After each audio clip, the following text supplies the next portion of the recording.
And away we go. So, good morning, good afternoon, good evening, everyone, wherever you happen to be in the world today. Welcome, ladies and gentlemen of all ages, to Coffee Talk. That's right, it is time for Coffee Talk. Coffee Talk live at 2 p.m. Eastern Standard Time on at Coffee Talk Live and at Prep University, simultaneously broadcasting, podcasting on YouTube, as well as at Coffee Talk Chat on X, formerly known as Twitter, and fistfulofradio.com, podcasting out of Atlanta Monday through Thursday at 4 p.m. Eastern Standard Time and Friday at noon, as we get ready to see what is going on in the world today. And of course, I do try to read through as many of the comments as is reasonable for those of you who are listening and not able to actually see what's going on because you're not in the live portion. Or maybe you just can't look. Maybe you're driving somewhere. And I do have a couple of people that drive and listen, and that's fine with me. And I'll acknowledge a few of the people that have chimed in the live portion thus far. I see Helter is here today, as well as Dragon. Brian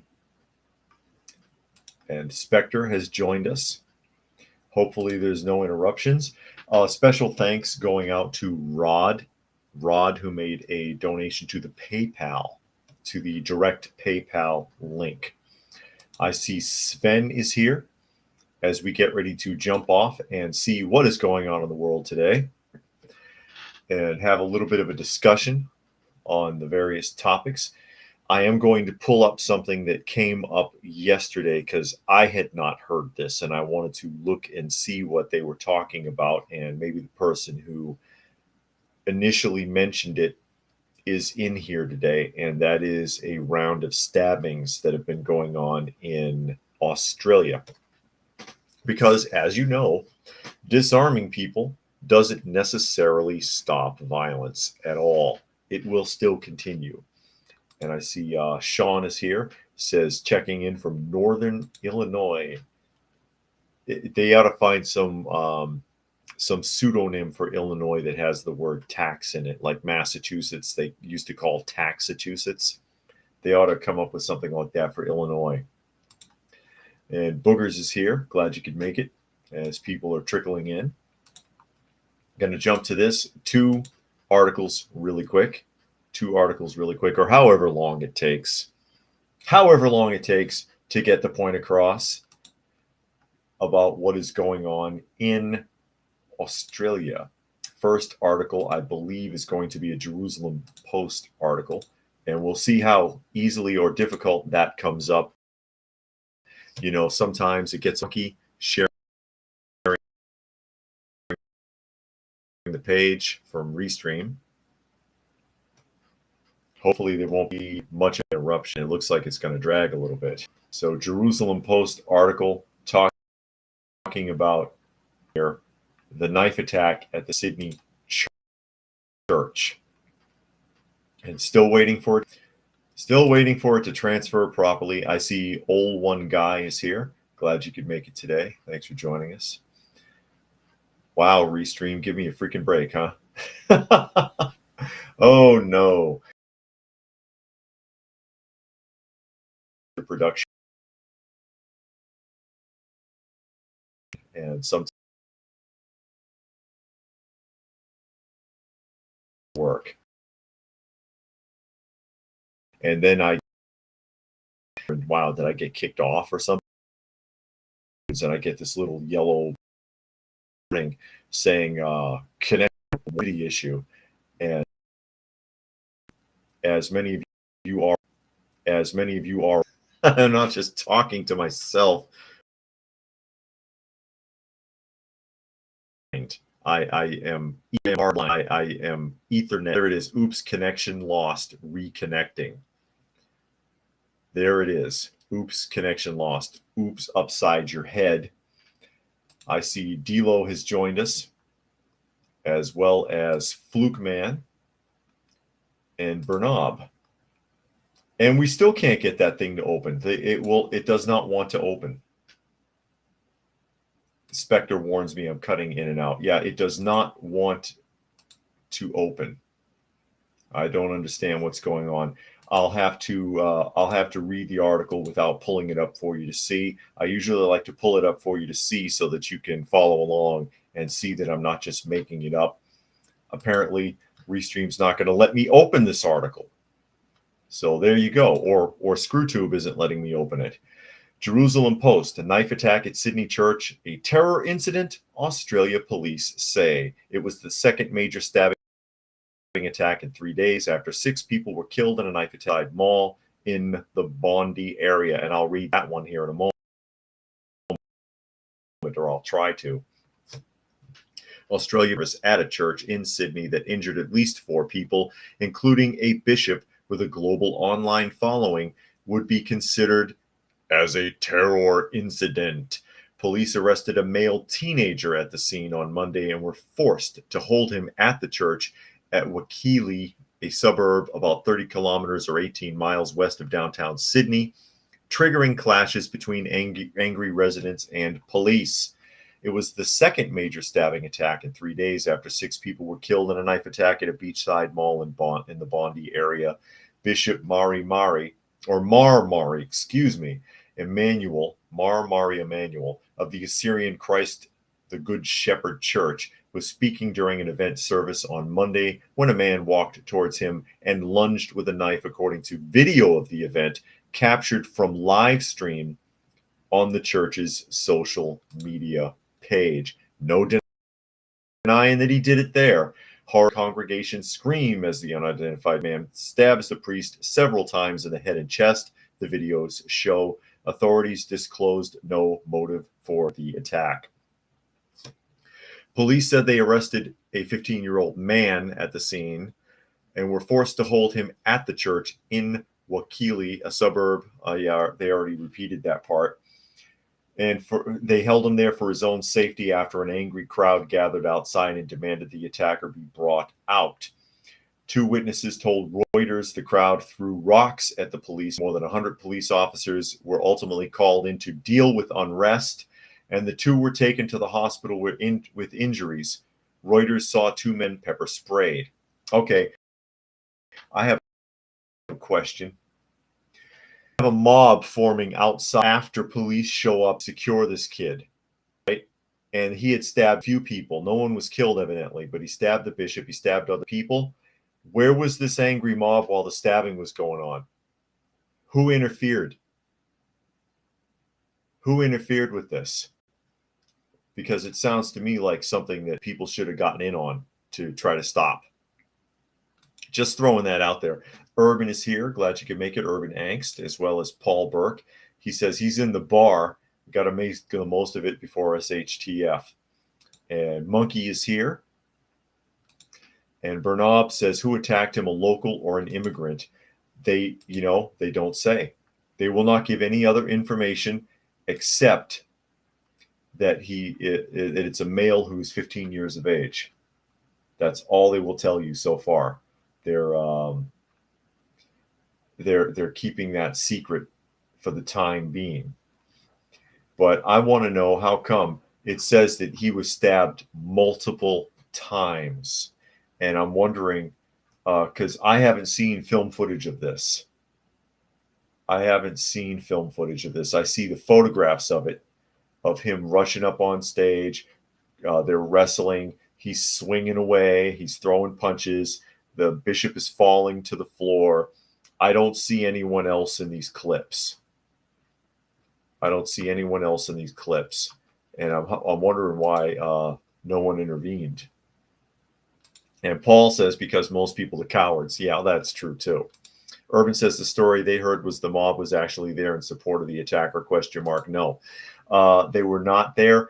The mob basically wanted to form a lynch mob, like Gunsmoke style. And you know how like Marshall Dillon is like, there won't be a hanging here. He's going to see the judge.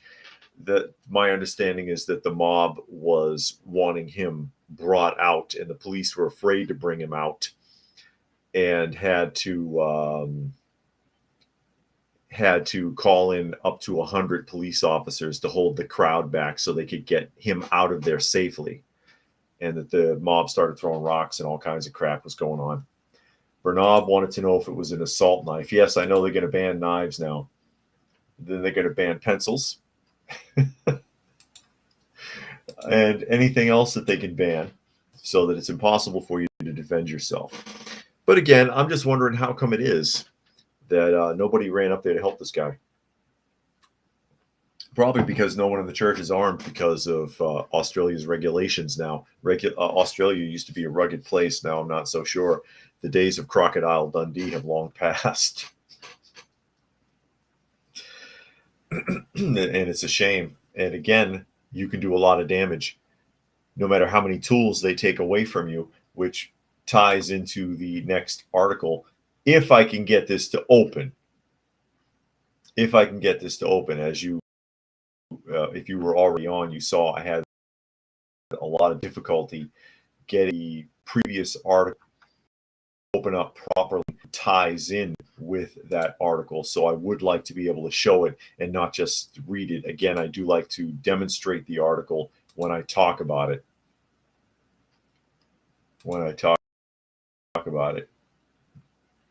And this will be an article, and we'll see how this fares.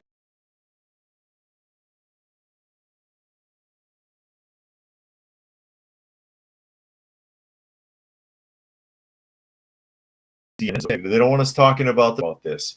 CNN article, 6 killed in Sydney mall stabbing attack. Because guess what?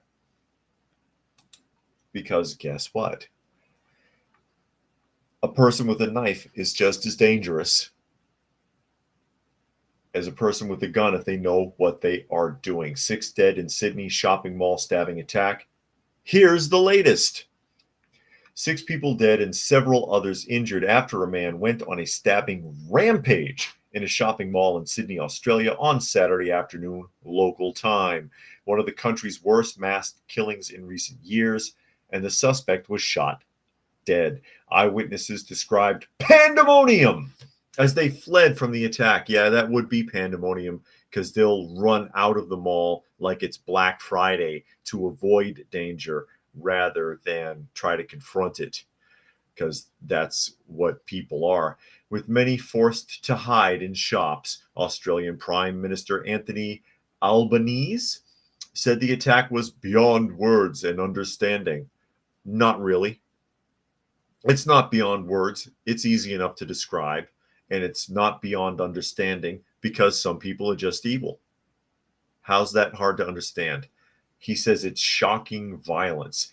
There were glimmers, but amid the shocking violence, there were glimmers of heroism. Okay, so let's see. It says New South Wales Police Karen Webb said 4 women and a man died at the shopping mall, while a 5th woman later died in the hospital. So he stabbed 5 women.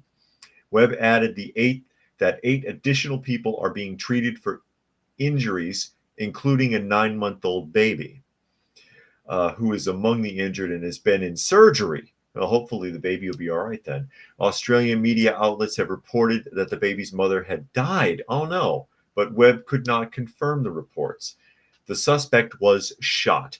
Here comes your heroism. A police inspector shot the attacker dead on the scene. Police believe the suspect was a 40-year-old man who acted alone but could not provide further identification details. Gee, I wonder why. Early indications suggest the attack was not terror-related, and that's in red letters. The police officer who shot the suspect is being hailed as a hero, with Albanese saying there's no doubt that she saved lives through her action. The officer was nearby when the violence unfolded and shot the attacker when he raised his knife at her, police said. Okay, I'm just going to make a point, all right? That this guy was, because obviously there was no other way to stop him.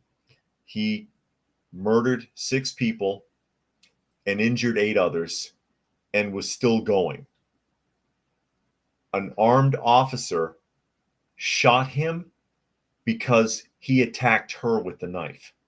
That's not heroism, that's self-preservation. They'll put her on a pedestal, of course. She's female and she shot a predator.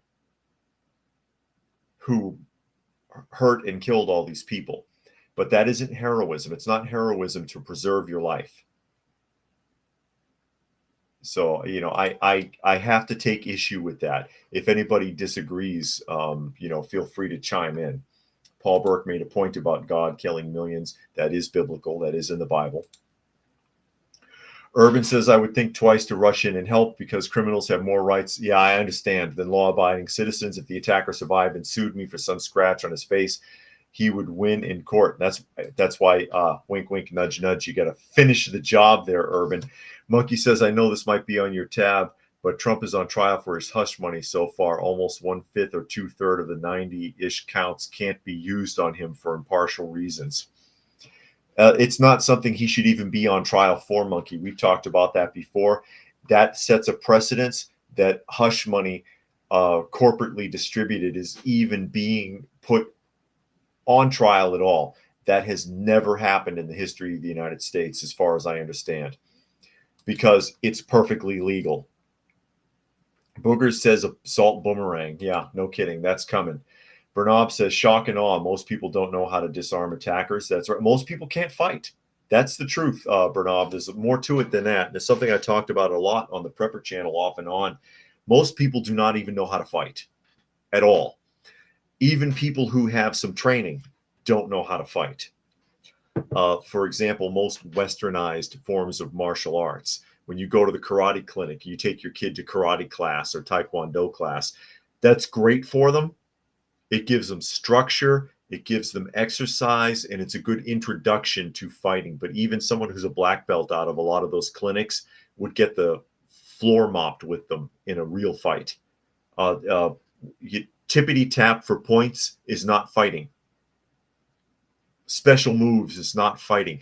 A lot of that shit doesn't work in the real world. So yeah, even some people who think they have training can't fight. Sven says they no longer believe politicians are just stupid. For the most part, they want their citizens to die. Gross as F. I know it. I know it is now the easiest answer, and that's something I've talked about a lot, Sven. I think, like, for example, you don't think Nancy Pelosi's really that dumb, do you? Or Bernie Sanders, or any of these people. Stacey Abrams, that's whose name I was trying to remember yesterday. Remember, I was like, oh, that politician from who ran for governor. I was thinking of Stacey Abrams because a lot of her money from political donations, she paid herself to do investigations on voter fraud that were all thrown out of court. These people are not as dumb as they act. Paul says they should have run towards him and that I've done it with a guy with a gun. Okay. And Dragon says, coming soon to Australia, knife ban. They try to do it in the UK all the time. And Paul wants to emphasize that it was self-defense and that he thinks 95% of people can't fight. And that could be accurate. I hesitate to put a number on it, but in my experience, most people can't actually fight, It's all bravado, or they're throwing their weight around. And as soon as you hit them in the right spot, they start to panic. Sven says Congress has a hush money fund funded by us. Yeah, funded by tax money. It's perfectly legal to pay somebody to not talk in a non-disclosure agreement. So the fact that he's on trial for it is total hogwash. But I emphasize again on this. There's a lot to be unpacked from this story. You can do a lot of damage with a knife. And I'll look for the stories from China because I've heard of subway attacks and stuff where like 30, 40 people get stabbed and many of them die. If you know what you're doing, you can do a lot of damage with a knife. This attack right here, 6 dead, 8 seriously wounded, is worse than a lot of the shooting incidences that we've seen, quite frankly. And calling the officer for defending themselves is not heroism. I know that politicians like showcasing stuff like that. Oh, this hero police officer shot the assailant. She is a hero. Not really. Not really. I'm sorry to say. And Brian says they hope their years in Taekwondo were not a waste of time. Well, again, It's good structure. It's good exercise. It's good for your body. I don't know how your contact was, how much of what you did was near to full contact. That's why a lot of times you'll see somebody from a karate studio and somebody from a like who knows boxing, and the boxer will pick them apart. The boxer will pick them apart because the boxer knows what it's like to actually hit somebody and what it's like to actually take a punch. The only disadvantage with a boxer, however, though, keep in mind for reference, if you come up with somebody and they put their chin in the box and they look like they know how to box, they will often instinctively stick to ring rules. And it's like, dude, you're in the street. That's gonna hurt you if you're not fast enough. Just a few things to throw out there from my own experiences. Yeah, Paul again wants to know if they're going to ban knives. Like I said, they've attempted it in England. They have attempted it in Great Britain, I should say. So it wouldn't surprise me if they try to float that idea. So yeah, what are you going to do? Butter knives for everybody. You can kill somebody with a butter knife if you know what you're doing. I'm just saying. I'm just saying that any implement, you can seriously injure or kill somebody with any kind of a tool if you A, have the skill, and B, are determined. Even a crazed, determined person with no skill can do a lot of damage. Someone who has nothing left to lose. And Stacy is here. Says, haven't been here for so long, been very busy. What are we talking about today? We are running over right now, just finished having a discussion about the variety of knife attacks which have taken place in Sydney, Australia over the last few days. Most recently, a bishop attacked in a church, in a Christian church, that was stabbed multiple times. And prior to that, at a shopping mall in Sydney where 6 people were killed and 8 were seriously injured, including a 9-month-old baby, by a knife-wielding attacker. Brian says, I've also heard this kind of martial arts are taught today are different from 2 or 3 decades ago. Well, a lot of it ended up getting regulated in the 90s, where they took away a lot of the structure. And they don't allow for you to, in some places, they don't allow proper weapons training. I know that was an issue in Massachusetts where they didn't want dojos teaching weapons or, things like that. I know Volare Studios had to avoid full contact because of some regulation where they were set up in the Boston area, stuff like that. But we'll switch gears here. I should do a whole video on that sometime, talking about the martial arts, things to watch out for martial arts clinics in the United States, because a lot of them, they're like McDonald's. They just crank stuff out, and you go there and you think you're learning something, and you're not. And again, I don't want to completely throw that under the bus, because again, you are getting structure, you are getting exercise, you are learning your body. A lot of people don't know their own bodies. They don't have good balance, things like that. So it's not a complete waste, but you may not necessarily be getting everything out of it that you could,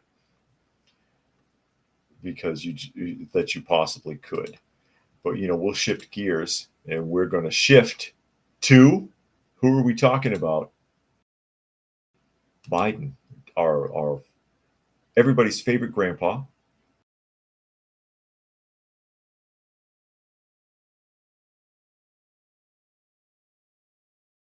Old Uncle Joe. Associated Press article.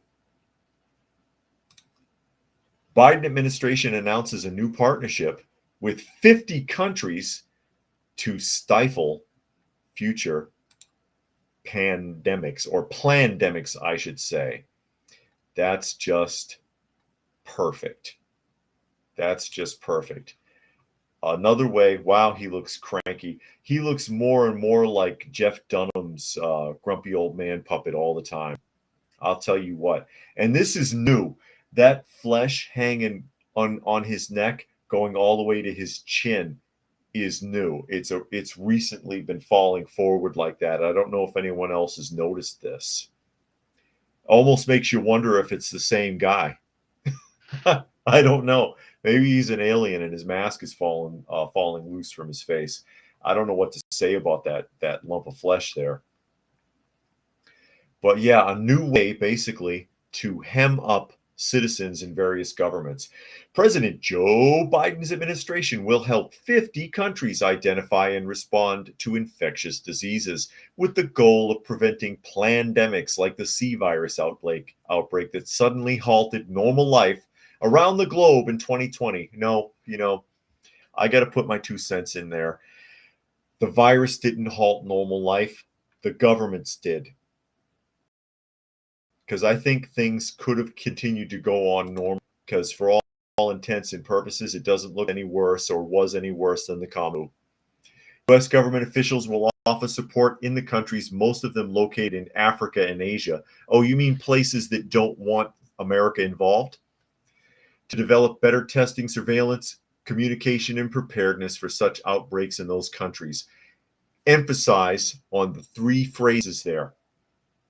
Forget testing. Forget better testing. No one cares about that. This is the key right here. Surveillance, communication, and preparedness. More so, surveillance and communication. I think those are the 2 operative words. Basically, we're going to spy on you more. The strategy will help prevent, detect, and effectively respond to biological threats whenever they emerge, Biden said in a statement Tuesday. The global health security strategy, the president said, aims to protect people worldwide and will make the United States stronger, safer, and healthier than ever before at this critical moment.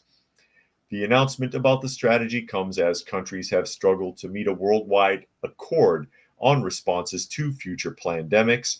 4 years after the C virus pandemic, the prospects of a pandemic treaty signed by all 194 of the World Health Organization's members are flailing. That's because most countries now feel like they were bamboozled. They don't believe this now. It's a little late, but now a lot of people are questioning, did we get screwed over? Were we lied to?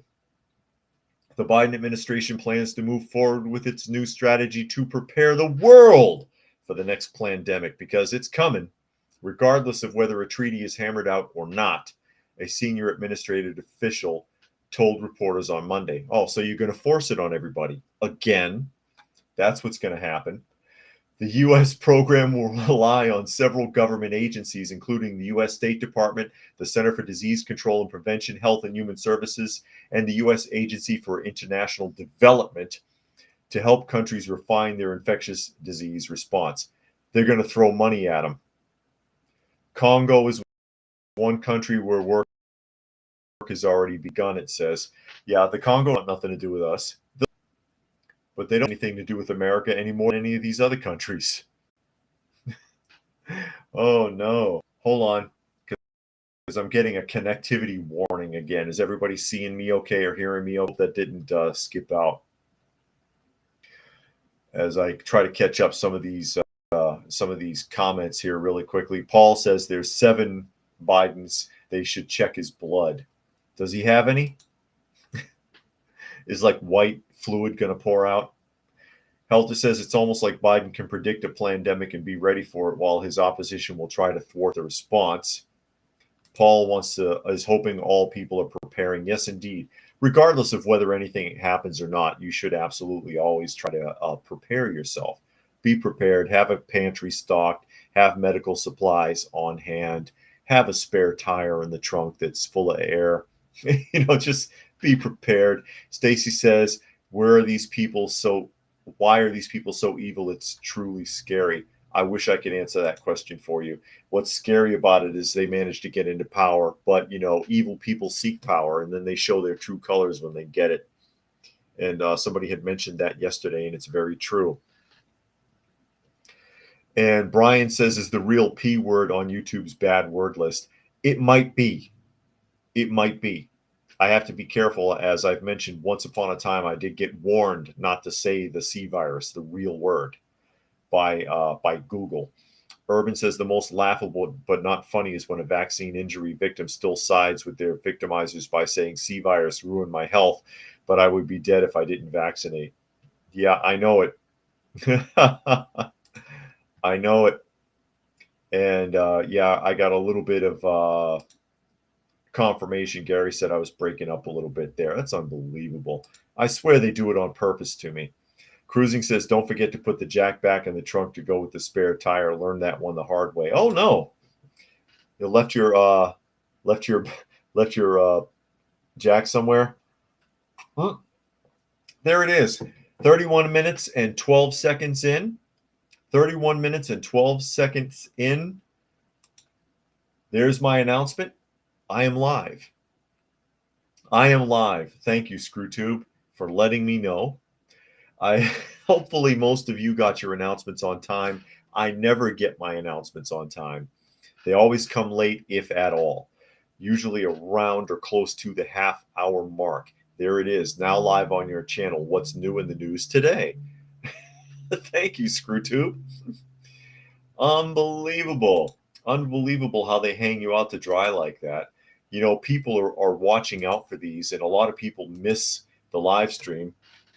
They can still catch it after the fact, but there are people that might want to say hello or have a point that they might like to make or say something, and they don't get the opportunity. It's unfair. It's unfair to the subscribers that ScrewTube does that. You think they wouldn't want to interfere with their so-called content creators as much as they do? Obviously, there's an agenda. They sit there and they complain. The reason why ScrewTube is pushing the shorts so hard now is because they claim they're losing revenue. They're losing revenue. Well, you know, if you didn't interfere with your content creators as much as you do, and you allowed them to put out their mostly non-offensive content unfettered, you would have more ad revenue. But you're hindering your own progress, shooting yourself in the foot, pretending that you're keeping people safe. If there's something on a video I don't like, I'll just shut it off and go look at something else. That's all it takes. That's all anybody else does. That's what an average, normal, I would assume, person would do. Oh, this sucks. Let me just go watch something else. Nah. We're going to police it for you and keep you safe because you're such a wussy, milquetoasty, dripping piece of shit. You got to think how stupid and worthless they must think you are that they got to protect you like that. Sven says the attempt to destroy the communion of good-minded people. I guess. And Paul says it's unfair to you as you speak the truth. I try. I get no reason to lie to anybody, basically. I really don't. And I just, you know, I state my opinion. You don't have to agree with it. Some people don't. That's fine. You know, that's life. That's life. There are people that don't agree with some of the stuff I say, and they're like, I don't know about that. Well, fine. You know, don't believe me. Look at, you can always look any of this stuff up. And this is why I try to show the news article as I read it, so you know I'm not just inventing what I'm saying. Urban says, are you sure the setting you are activating is the 30-minute notification? So YouTube thinks the start time is actually the notification, which gives the system another 30 minutes for the start. Well, then there are people who have chimed in, because I have asked, and let me know today, guys, did you get a notification before? Because mine should be set for the right time. Should be set for the right time. And Brian says, imagine if every human being was like Pinocchio when they lie. I wish they would. I wish that was the truth. I wish there was some tell. You know, most of the time you kind of know when somebody's full of crap anyways. You kind of know. We're just so used to being lied to, we go along with it. And Cruising says they get notification at 1:30 for both channels, a second alert at 2 for both every day. That's good, Cruising. I'm glad you get that. And it makes me think, and I've mentioned this before, of Farscape. There was a Canadian show, sci-fi show called Farscape. It's a decent enough sci-fi show. And old guy says they got theirs at 1 o'clock their time. Anyways, on Farscape, there was this one episode where one of the crew members was kidnapped by pirates, and another crew member presents himself. They try to fight the pirates. It's not working out very well, and he just says, "Okay, listen, we give up. We really don't have anything. We can't pay the ransom. All we have is old food cubes. They're stale. You're welcome to them if you want them. We just want our guy back. We really have nothing to give you." And the pirate is standing there for a minute, and he's just staring at him, and he says, "I'm sorry. It's been so long since anybody's been honest. I couldn't recognize the truth for a moment. Just take them." And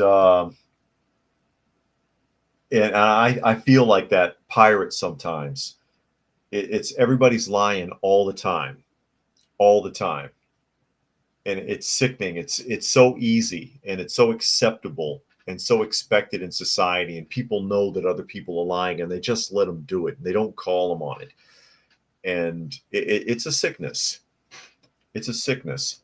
And Michael is here. It says, coming in late just in time to get your late notice. I got your normal notices usually around 6 a.m. Never get one anytime after.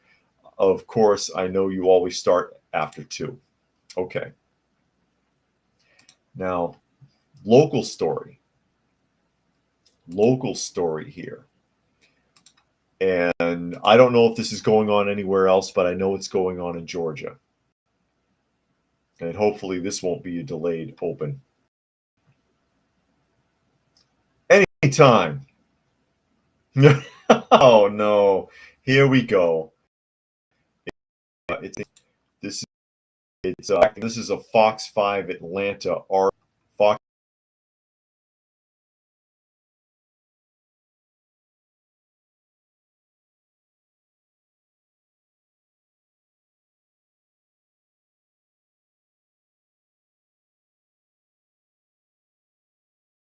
main connection lost. I got a connection lost warning again.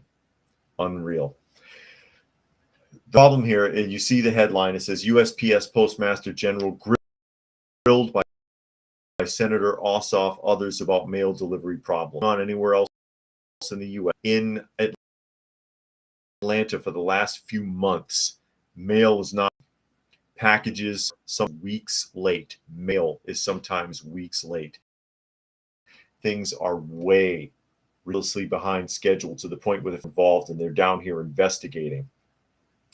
Gary says live internet chat podcasts fill in the gap left by the demise of AM talk radio due to the induction of tag team hosting. No announcement of your show today, by the way.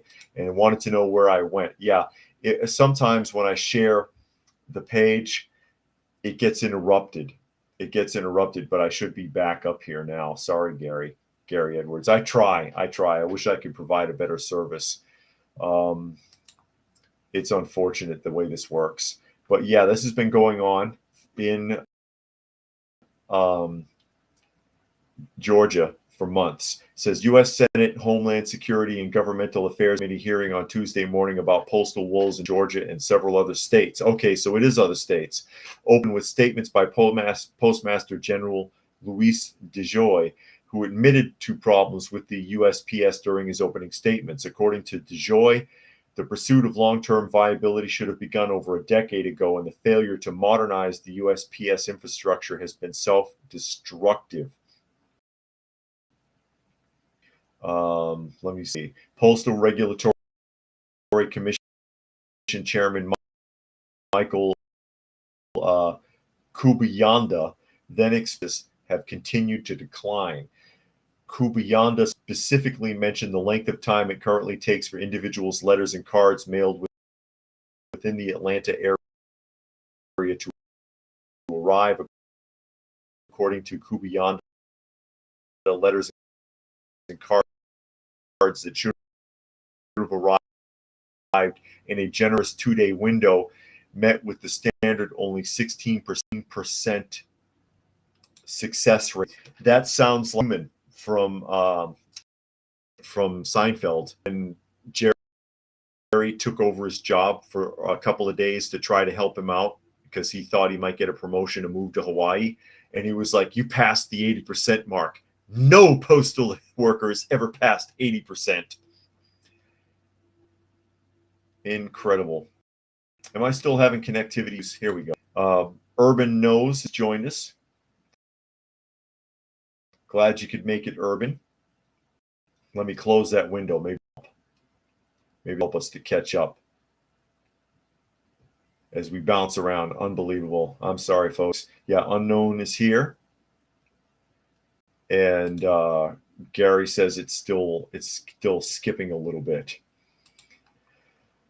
And then Nature Nerd says people should be a little bit more patient. If workers are exhausted, I'm fine with getting packages a little bit late. I don't know if they're exhausted or not. I talked about it the other day or last week that I've noticed that a lot of postal workers don't even wear uniforms anymore. And that they're always on the phone. They got an earpiece in and they're always blabbing to somebody, talking. And I'm like, you know, what happened? What happened to the integrity of those offices? I do also know that there are logistics problems.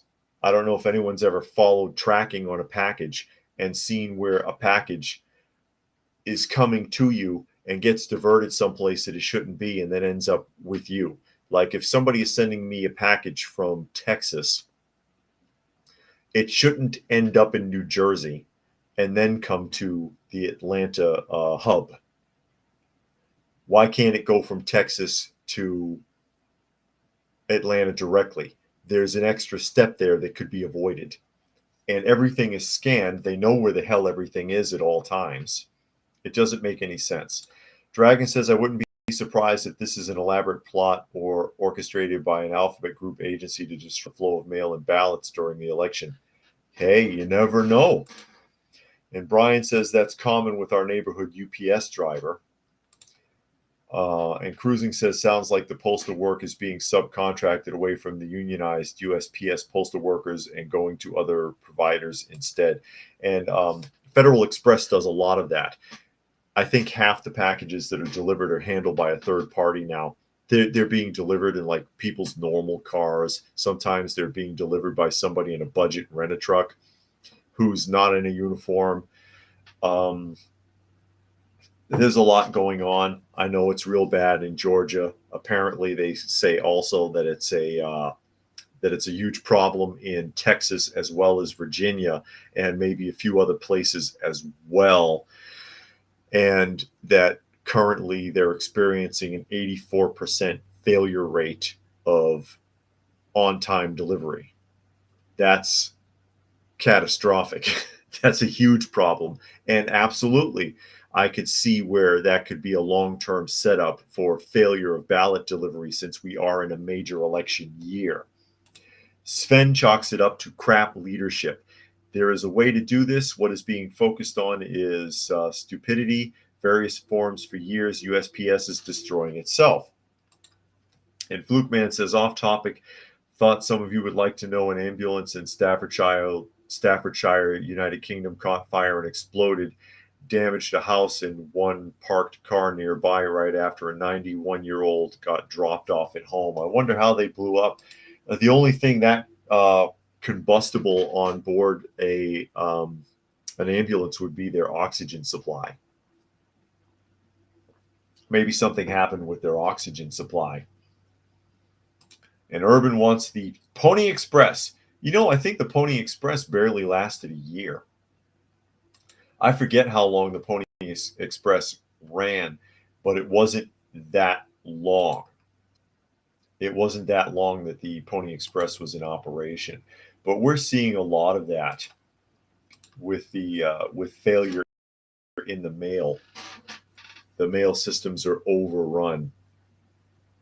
Could be from cutbacks. You know, I wonder also if I know it happened in a lot of other agencies. It happened in the military. It happened in hospitals. It happened with police and firefighters. I wonder if postal workers were laid off during the pandemic for refusing to take the jab, and they have not yet replenished the people that were laid off or were terminated, I should say. They weren't laid off, they were terminated so that they would not be able to collect unemployment benefits. So I wonder if they're experiencing staffing shortages due to something like that. And Flukeman says they've got home use battery for SHTF. Should I be worried? A home use battery? Do we mean a very large battery? Is that what you're talking about? I don't think so. I don't think so. As we shift around to the next topic, hopefully this will work. And this is a big can of worms. Mostly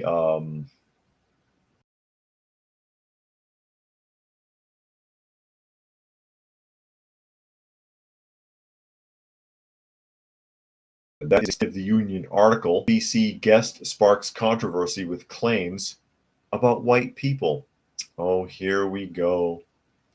Here we go. And that's the person making the claims. And MSNBC claimed white people have stolen every form of music except classical from black people. We stole it all. It's all misappropriated. All forms of music are misappropriated. I want reparations. Daily Show correspondent Dulce Sloan. Is it Dulce or Dulce? That means sugar, doesn't it? She don't look very sweet to me. Argued in response to criticism of Beyonce making a country album that if white people disliked cultural appropriation, they shouldn't have created rock, jazz, blues, country, or pop, as they were all stolen from black people. I beg to differ, but that's another topic of discussion here. And this is her misappropriation. God, what a mug. Oh man. If she wants to talk about cultural misappropriation, she should take the blush off of her face, because typically black people don't have rosy cheeks. Just wanted to point that out really quick. Sloan said if white people hated cultural appropriation, then they shouldn't have created music. I don't think that the country song is a cultural appropriation issue with white people. And I'm going to talk about that song here in a minute. And I brought it up before because I talked about it when she charted. Because every form of music in America was stolen from black people: rock and roll, jazz, blues, country, pop music. So if you have a problem with cultural appropriation, y'all created classical music. Y'all could have stuck with that, she continued. Roll the piano into this concert, joked the comedian. She's a comedian? Ooh-wee, what a bear. Critics argued that this ignores positive contributions of white people enjoying black music and how the music industry, not all white people, exploited black artists. Want to make the point, the music industry exploits everybody. It doesn't matter what color you are, and it doesn't matter what color the person is doing the exploiting. Producers of all colors have exploited people of all color in music genres of all types. Now there's a tie-in here. It says John McEwen of the Nitty Gritty Dirt Band adds, country music wasn't called that yet, but it was music in the country. It was a combination of Irish, recently freed slaves, bringing the banjo into the world, the Spanish effects of the vaqueros down in Texas, and the Germans bringing over the oompa of polka music, and they're all of that converging. That is correct, and that's what they used to call Western music.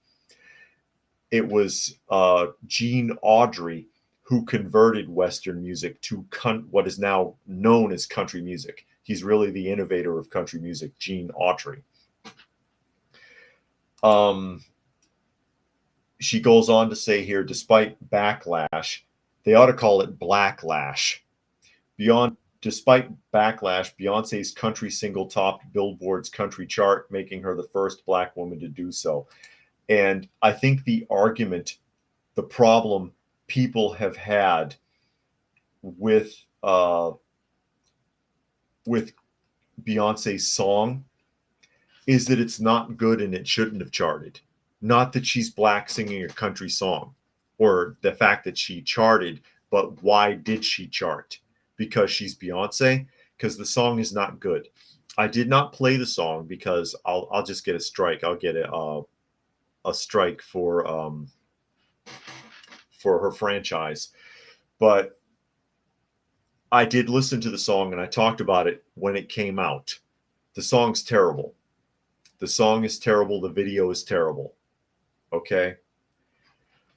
That's the problem people have with it, because people watch this, especially anyone who's a connoisseur of music, particularly if they're into country, and they listen to this song and watch this video and they're like, what the hell is this? This is awful. I don't personally think Beyonce is a stellar singer anyways. She's a good singer, but I don't think that she deserves to be on the pedestal she's been placed on by the media as far as her vocal ability is concerned. The video's garbage. It's Beyonce dressed like a Western Barbie doll, trying to look cute, and lip syncing her own song. She is just very skimpily dressed. I hate videos that have no story to them and somebody's just standing there anyways. I'm old school. I want to see Love is a Battlefield. That's a whole story being played out. I want to see Beat It. That's a whole story being played out in the music video short. They don't do that anymore. People don't do that anymore. So the video looks like trash anyway to me. So it's just Beyonce in part of a Western outfit, showing mostly skin and trying to be cute. Then the music is bad. You take an AI generated banjo, because that's all it is. Listen to it very carefully if you listen. In I think a 3 or 4 second loop. For the whole song. And it's not even in tempo. If anybody's got a really good ear, pay close attention. It's out of tempo. It's being AI generated. I guarantee it. Because if you listen to AI generated music, it does that. It can't maintain the tempo. You know how a good musician will keep tempo, and that's what the drummer is often for. You got your drummer, you got your bass guitarist. They're keeping a real straight tempo to keep the song nice and even. AI can't do it. And that banjo does not keep tempo, and it just repeats itself. It loops over and over and over again. It's awful. It's god awful. The song is bad, but it charted because the media pushed her. So people listen to it because she's Beyonce. People listen to it because they were curious, and people listen to it because they wanted to find out about the song. Like even I listened to it so that I could talk about it without just pandering to the negativity. And Cruising says they're trying to send a super chat and it's not working. Really? Fluke Man says very large battery, one of those you see on other prepper channels. Okay. Just be careful where and how you store it. Cruising says was going to say you should check out the new John Stossel on the car control hardware software they're putting into new cars per Biden's infrastructure bill. We brought it up during the summer. And Brian wants to know, stole what music? Their rap, pop, and hip hop crap? Yeah. Can music be considered appropriation? Is it music meant to be shared with everyone else? It's the music industry that put everything in a box, that did that. Oh, here, black people, hip hop and rap. Oh, here, country music, white people from the South. The music industry did that. Music should be for everyone to share. If you're good at it, do it.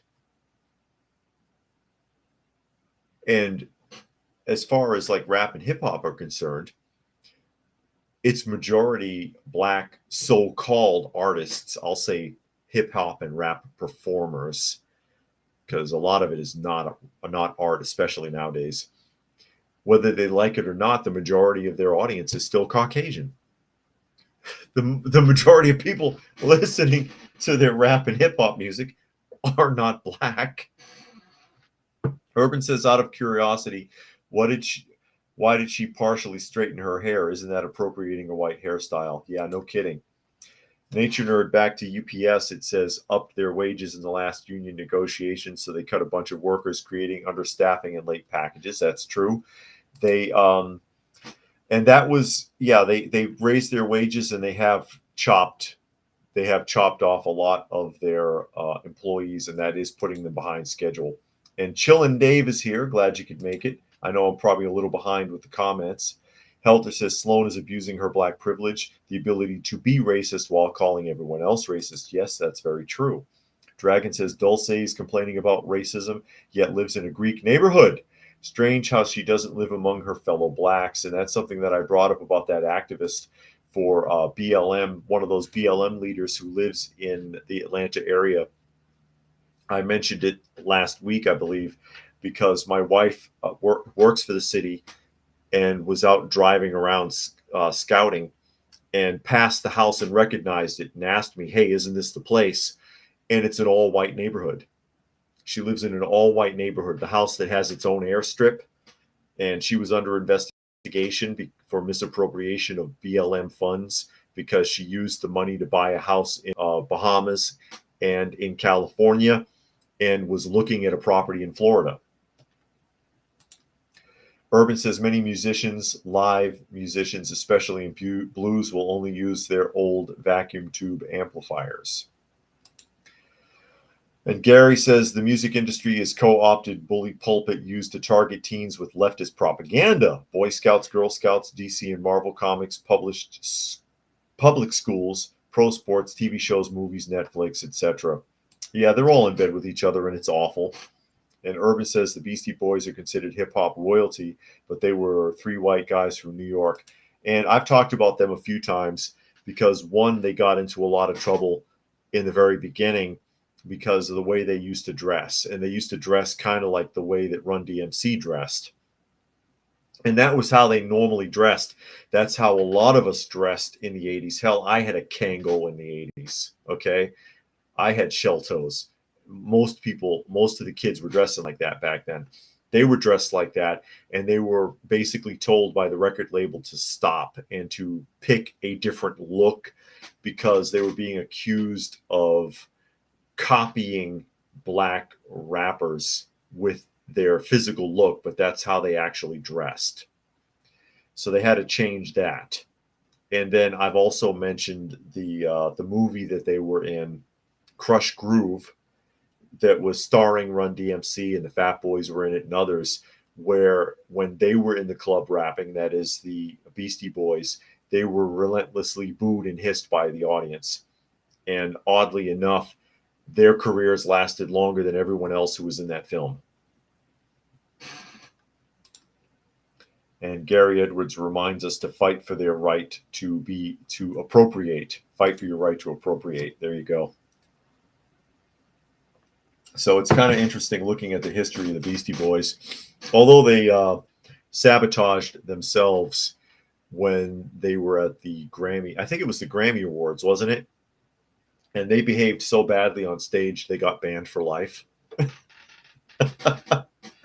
Trying to act out their persona from the record and took it too far, I imagine. Unfortunately, but I just think it's funny how that worked out with them, that their careers outlasted everyone else in the film, but they were booed in the film. I always thought that was funny. And a lot of people may not have heard that story about how they look. And if you search on like Google Images or Bing Images or whatever you're using, you can find some of the really early promo shots of them dressed in standard urban attire. And Urban reminds us that Unknown knows Beasties could actually write and play music beyond rap. Yeah. Yes, they could. And one more here. We got to start wrapping up. Fluke Man says you can't win, can't even negotiate with them. They say blacks are not getting enough limelight, so they replaced famous statues of black people, but removed Aunt Jemima and Uncle Ben. No kidding. No kidding. And that accomplished absolutely zero. But with that, we are at the top of the hour. So I will go ahead and start signing off. And again, this is at Coffee Talk Live and at Prepper University on YouTube. Please do join me there, as well as at Coffee Talk Chat on X, formerly known as Twitter, and fistfulofradio.com, podcasting out of Atlanta Monday through Thursday at 4 Standard Time and Friday at noon. Thanks to everyone who was able to join us here today. Very much appreciated. Special thanks to Rod, who made a donation to the PayPal link that is in the description. And again, hope everybody got something out of the conversation, and we